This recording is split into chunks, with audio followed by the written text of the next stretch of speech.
I'm Sarah, 32 years old, currently on parental leave from my job.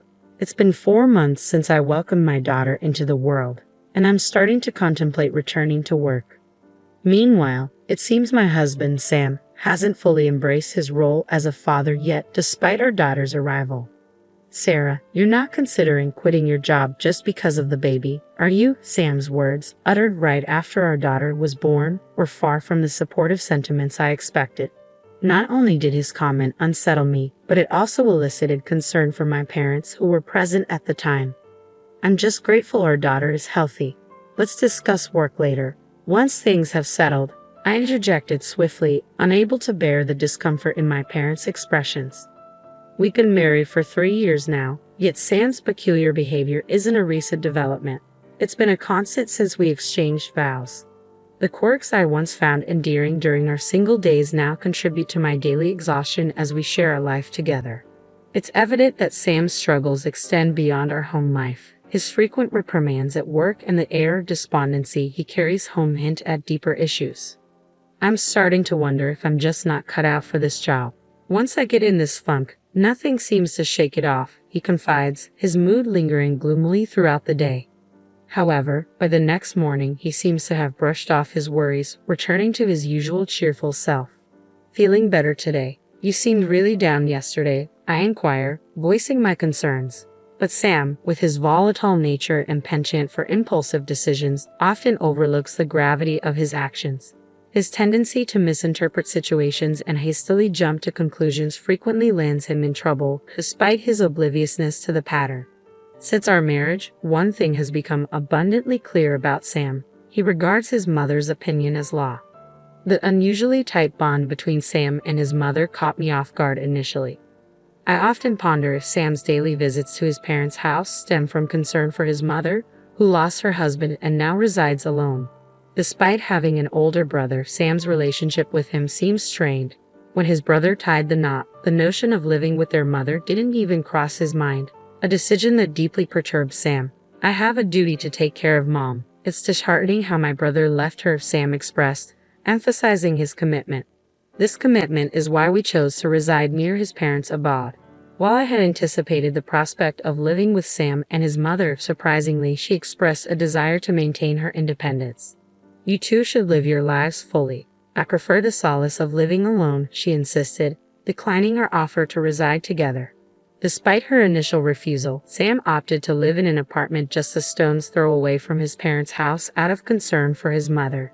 This proximity allows him to be readily available whenever she needs assistance, a setup that suits my free-spirited mother-in-law far better than cohabiting with a stranger like myself. Initially, I agreed that living near my in-laws was the most practical choice. However, as time passes, I find it increasingly challenging. I think I've caught a cold. I'm feeling too sluggish to move. Sarah, could you handle dinner tonight? Our frequent calls during my work hours with such requests have become a routine. Not only am I tasked with preparing meals, but I also find myself burdened with a mountain of laundry, all attributed to her purported fatigue and back pain. What baffles me most is that it's always me she turns to for help. I can't fathom why Sam visits his parents daily yet seems oblivious to his mother's needs. When I raised my grievances, Sam's response was unwavering. Isn't that your duty as a wife? Besides, I'm not adept at household chores. His words left me feeling as though our marriage was merely a pretext to enlist my aid in caring for his mother, a realization that deeply disappointed me. Reflecting on it now, my affection for my husband seems to have gradually waned since then. Despite my mother-in-law's daily calls soliciting my assistance, she surprisingly refrains from directly voicing any complaints about the household chores I undertake. However, the absence of even a simple expression of gratitude always leaves me feeling resentful. It appears my mother-in-law deems it only natural for me to attend to the chores at her house, reserving her complaints about my cooking solely for my husband's ears. Her lack of interest in me, beyond my husband, is evident. When I announced my pregnancy, her reaction was lukewarm at best. Yet when my husband shared the news with her, she couldn't contain her joy. It became apparent that her enthusiasm was solely directed towards him. In reality, my mother-in-law already has 2 grandchildren, yet she hasn't had the opportunity to meet them due to her strained relationship with her elder son. Having our child will be like granting mom her first grandchild. She'll be overjoyed when the baby arrives, my husband exclaimed, his words catching me off guard, suggesting he was anticipating his mother's happiness more than the birth of our child. Despite my hopes, I clung to the belief that once our child entered the picture, my husband's preoccupation with his mother would diminish. However, even in the presence of our newborn daughter, my husband's conversations gravitated towards finances and work, devoid of any immediate display of affection for our child or acknowledgement of my efforts. Money management has always been a concern, given my husband's penchant for spending. I frequently fret over his shopping sprees, particularly the plethora of fitness equipment he impulsively purchases online, most of which never sees the light of day. I had to clear out most of it when I began my maternity leave, I explained, hoping to convey the necessity of decluttering our space. Hey, I was planning on using that. You can't just toss things out without consulting me first, my husband retorted, his tone edged with irritation. Trying to navigate the conversation delicately, I reminded him, with the baby on the way, we need to be more prudent with our finances. Despite my composed demeanor, my husband retreated into silence, refusing to engage in conversation for several days. Given that my parents were set to care for me postpartum, I returned to their home the day after giving birth. Shortly thereafter, my husband rang me up. Sarah, where are you? What about my meals? When will you be back? He inquired, seemingly oblivious to our prior discussions regarding my stay at my parents' house post-delivery. Frustration bubbled within me at his words, voiced just a day after my discharge. I've informed you numerous times that I'll be staying with my parents for a while. Manage your meals yourself. If you struggle, seek assistance from your mother or visit your parents' place, I retorted firmly, my irritation palpable. In response, my husband, sounding somewhat resentful, muttered, Sure, Mom's around every day, but she doesn't lift a finger with the household chores. And she tires of the meals I prepare, insisting I whip up something different. I was left speechless, utterly astounded by the turn of events. Assuming my mother-in-law's deep affection for my husband would prompt her to care for him during my absence seemed only natural. Little did I anticipate what would unfold next. Since then, my days have been punctuated by my husband's daily distress calls, each one a plea for help. Finally reaching my breaking point, I decided to return home, accompanied by my father. What greeted us upon our arrival was a sight that left us both incredulous. Our once tidy home now resembled a pigsty, despite it being just a week since my hospital discharge. Despite knowing full well that history might repeat itself, my father set to work clearing away the mess while I busied myself preparing meals for the upcoming days. In the evening, I reached out to my husband, hoping for even a shred of gratitude, but instead, he merely inquired, When will you be back? Frustration boiled over, and I couldn't contain my anger any longer. Are you not even the least bit ashamed that you can't manage things on your own? I erupted, my voice laced with indignation. Watching me abruptly end the call in a fit of rage, my father, his expression fraught with concern, approached me. Sarah, are you sure everything is going to be alright with raising your child and dealing with Sam? Based on what I witnessed today, it seems like Sam contributes very little around the house, he observed, voicing the concerns that had been weighing on his mind. It felt disheartening to realize that I had been pretending everything was fine, all to spare my parents' worry. But I could no longer keep up the facade. So, I confided in them about my husband's habitual behavior. You're welcome back anytime, my parents reassured me, their words a source of solace in my time of need. Since the birth of my daughter, I've been grappling with frustration and despondency over my husband's actions. Yet my parents' unwavering support served as a beacon of hope. Determined to persevere for the sake of my daughter, the knowledge that I had a haven to turn to filled me with newfound strength. Upon returning home after a month with my parents, the reality of juggling household duties and childcare hit me with renewed force. I never harbored expectations of assistance from my husband or mother-in-law from the outset. Yet, amidst shouldering all responsibilities alone, I found myself burdened with additional chores from my in-laws' household. One day, while at my in-laws to prepare dinner with my daughter in tow, I entrusted her to my mother-in-law's care. However, when my daughter began to cry, my mother-in-law's response was far from comforting. Make her stop crying quickly.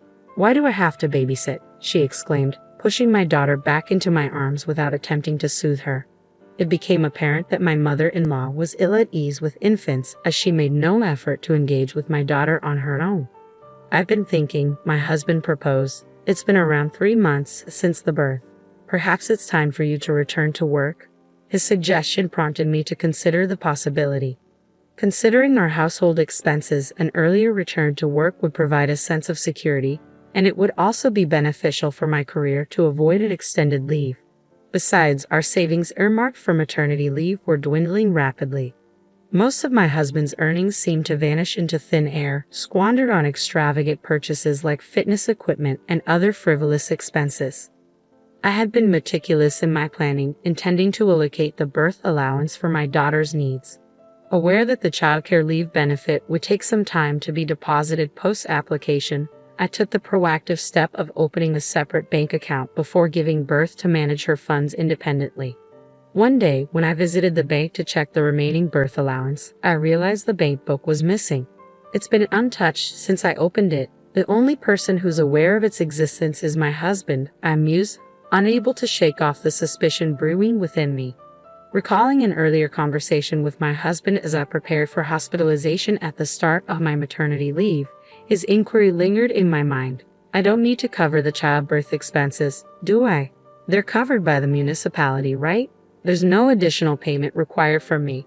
It dawned on me that my husband, who possesses a penchant for squandering money, harbored concerns about my financial stability during my hospital stay, fearing I might face difficulties covering the medical expenses.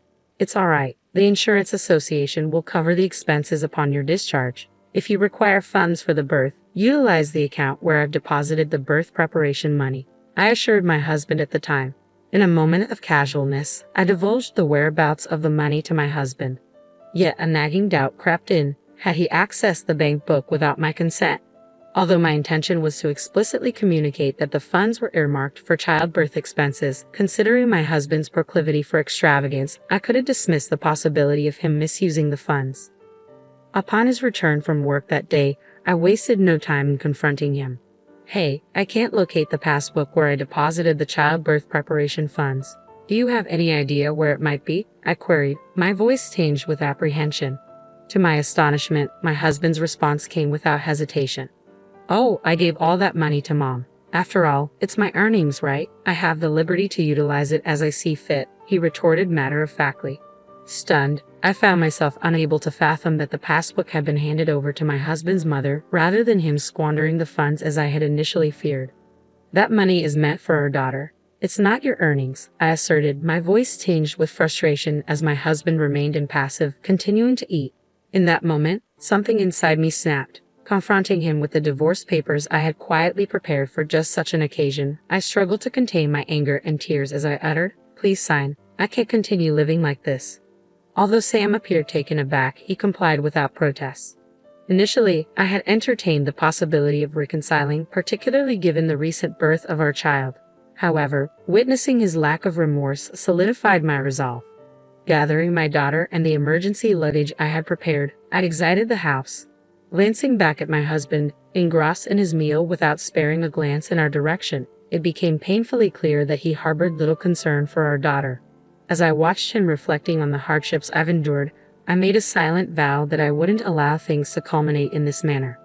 Upon returning my daughter to my parents' care, I wasted no time in initiating divorce proceedings and promptly headed to the police station to report the financial abuse. The money I had diligently saved had been unlawfully utilized without my consent, a clear violation of trust. Though it might be dismissed as a marital dispute if my husband had depleted the funds, I was determined to elucidate that it was my mother-in-law who had accessed the money. Driven by frustration and a yearning for accountability, I chose to file a police report, not with the intention of seeing them punished, but rather to prompt genuine introspection on their part. A few days later, I received a frantic phone call from my mother-in-law. "Sarah, the police are here accusing me of stealing your money. I have no idea what's happening." Her voice trembled with anxiety, making her words difficult to comprehend. But that was the gist of it. In the background, my husband's voice mingled with hers, erupting in shouts of protest. Amidst my mother-in-law's tearful plea for forgiveness, I maintained composure and replied with courtesy, All I did was inform the police about the disappearance of the money I had set aside for my daughter's birth. I explained calmly. Her response was a stunned silence, interrupted only by a trembling inquiry. What? What does that mean? Before I could elaborate, the line went dead. Days later, I was summoned to the police station for further discussion. The police informed me that due to the domestic nature of the issue, it posed challenges for formal treatment as a case. It emerged that my husband had indeed handed over the passbook to his mother, stating, "It's my earnings, feel free to use it as you wish."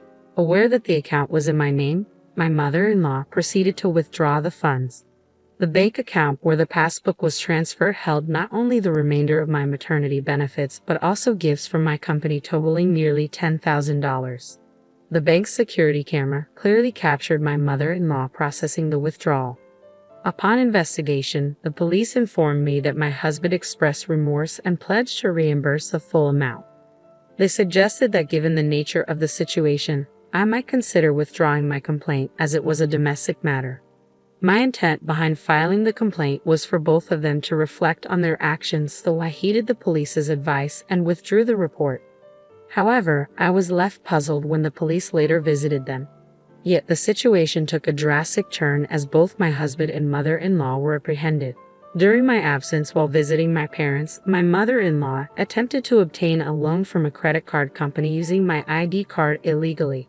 Despite her unsuccessful attempt to borrow money, it led to an accusation of attempted fraud, resulting in my mother-in-law's immediate arrest when the credit card company lodged a complaint against her. In light of their close relationship, my husband was also apprehended on suspicion of involvement in the incident. I couldn't help but wonder why my mother-in-law was driven to such desperate measures, resorting to borrowing money under my name or relying on assistance from my husband. Upon closer inspection, it became apparent that my husband's extravagant spending habits mirrored those of his mother, who exhibited a similar disregard for financial prudence, resorting to borrowing from various sources. When her pension proved insufficient to meet her mounting debts, she contemplated borrowing money under my name during my absence. However, the presence of a photo on that ID card rendered it impossible for my mother-in-law to utilize it, leading to the situation being classified as attempted fraud. It was a thoughtless act, to say the least. My husband, who had no involvement in the illegal use of my ID card, was swiftly released. However, he appeared unable to resume normalcy, consumed by worry for his arrested mother. While I empathized with his concern for his mother, my priority was for him to diligently work towards repaying the money he had taken from me. Despite my reservations about trusting my ex-husband, I took proactive steps by enlisting a lawyer to ensure the repayment amount was deducted directly from his salary. I heard murmurs that my ex-husband was teetering on the brink of bankruptcy due to the debts incurred for himself and his mother-in-law. Yet my sole concern was to prevent any disruption to the repayment owed to me. After some time, a familiar face paid me a visit, none other than the police officer who had assisted me throughout this ordeal. There was a sense of déjà vu in our encounter, and upon further conversation, it dawned on me that he was a former classmate from my student days. He appeared to have maintained concern for me since that incident and paid a visit to check on me today.